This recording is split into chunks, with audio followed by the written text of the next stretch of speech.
Yeah. What's going on, y'all? Welcome back to Going for Two.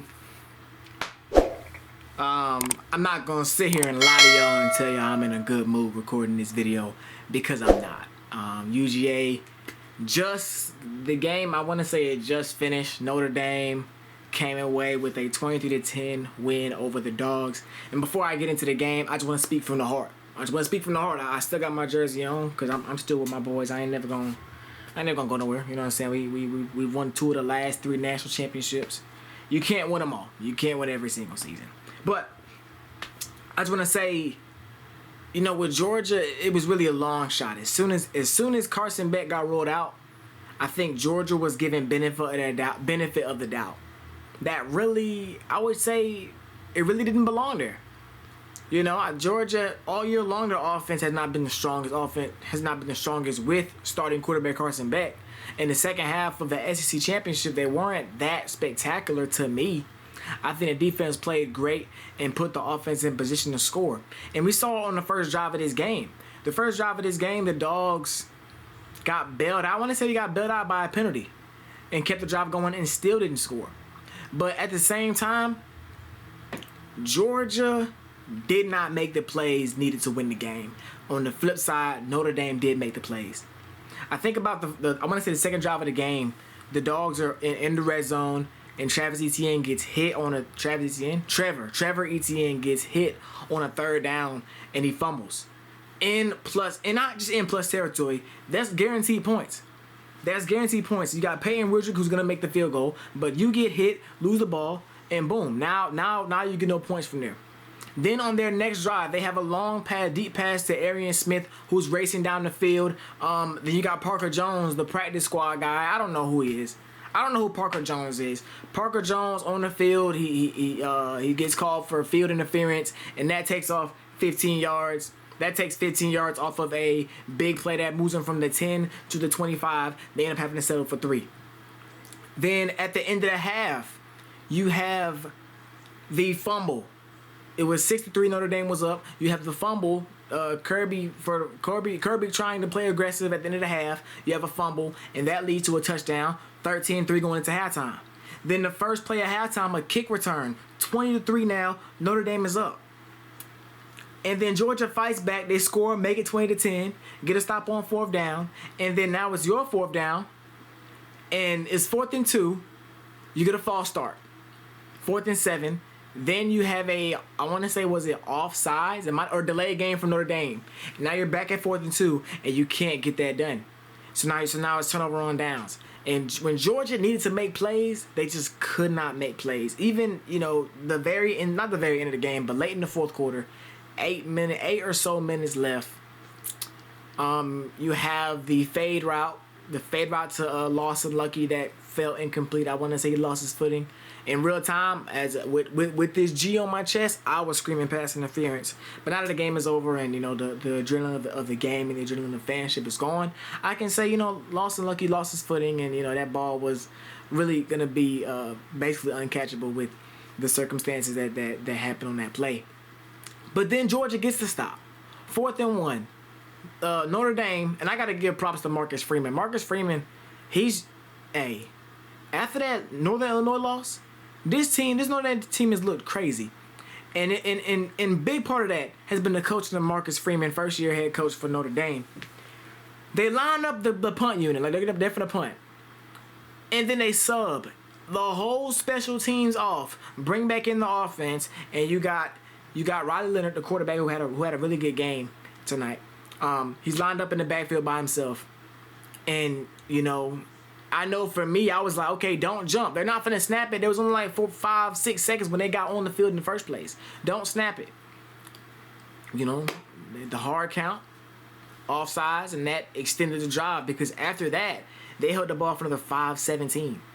So Georgia got a stop on 3rd down, jumped off sides, and then was on the field for another 5 minutes and 17 seconds, and that was pretty much all she wrote. So, let's go ahead and get into these stats, man. Starting with Notre Dame, Riley Leonard did not have this was a really defensive game. And you can tell from the first drive it was going to be a defensive game. because both teams weren't moving the ball great or they weren't finishing their drives great. And if we're being real, Notre Dame's offense only scored 9 points. I mean, they have a touchdown, yes, but they've only drove down the field for 9 points. They got 3 field goals. The one touchdown they got on offense came off of a fumble that put them that put them inside the 20, and the other touchdown came from a kick return. So looking at the stats, Riley Leonard, 14 for 23, 88 yards, 1 touchdown, but his real work was done on the ground. 11 carries, 65 yards. There were so many times in that game, especially in the second half, when Georgia needed to get a stop on a third down, and Riley Leonard they snapped it to him, direct snap, okay, obviously direct snap, but they snapped it to him, and he just plowed his way through the defense and got the first down and extended drives. Jadarian Price had a decent game, 7 carries for 32 yards. Not really too much going on there. Yeah. The big name for me, I gotta go with Junior. I don't know how to say his name. Junior. I'm gonna say Junior. Number 44. D lineman for Notre Dame. He was constantly in the backfield. He has a fumble return, everything, all the above, and he just wreaked havoc. Moving over to Georgia, gonna start. Then they let him loose a little bit in that second half. 18 for 29, 225 yards, 1 touchdown. The running game for Georgia was pretty much stifled as well, because this is a very good Notre Dame defense. But leading the running game, Trevor Etienne, 11 carries, 38 yards, and the fumble I mentioned earlier. Nate Frazier, 4 carries for 37 yards. Receivers, I mean, nobody really stood out. You got Arian Smith, like I said, with a long, deep pass. Dylan Bell had a couple short and intermediate passes, including a big-time drop before the Cass Jones touchdown in the third quarter. But this was just a slobber knocker of a game. And when I say that, I mean this is 2 defenses that are gonna play nearly perfect, and that's what it was. Besides the couple penalties from both sides, these are two, I would say, 2 of the best defenses in the country, and it really depended on who made the mistakes and whose offense could just do enough. And that's what I would say Notre Dame did. Notre Dame offense held onto the ball well enough, controlled the clock, controlled the line of scrimmage long enough, and Georgia's offense turned the ball over. There's one man I wouldn't say acknowledge as a Georgia fan. I want to acknowledge Carson Beck, man. Carson Beck, I'm not going to sit here and apologize, because you wasn't great this season. But you weren't as bad as we thought, as we perceive you being. Yes, you threw a couple crazy picks that you should not have thrown, but there's not much you can do with the drops. The drops in the pass protection all year was not that good. I mean, going back to week 3 against Kentucky, then the Alabama game, it took us a long time to get going against them. Ole Miss, the pass protection was not the best all season long, and us leading the country in drops. Think about it. UGA, a team like this, a team with this stature, this reputation, leading the nation in drops is insane. But I want to talk about Notre Dame. Let's talk about the winners. I can talk about Georgia all day long. Let's talk about the winners. This Notre Dame team is for real, man. I think this team is for real, and I think they're going to the national championship. I think they're going to beat Penn State, because I think their defense is really, really good. You look at their stats coming into the game, defensively, they're one of the top teams in almost every single category, and we saw that again tonight. We saw it again. I thought Georgia was going to come out, and I knew they wanted to run the ball a lot with Gunnar Stockton, and they tried, but there was not much running room. And I think against that's going to be tough for Penn State to kind of battle against. Drew Aller is going to have to have himself a game if they're going to get past the Fighting Irish. Marcus Freeman is I like him. I don't like he beat my boys today, but I like him as a coach, man. He's got the gall to take risks. He motivates his guys, because after that Northern Illinois loss, he could have packed it in and said, okay, we're just not that good this year. But after that, they ran off 12 or 13 straight wins. And now they're in the semifinals, 1 game away from making the national championship for the first time in a long time for Notre Dame.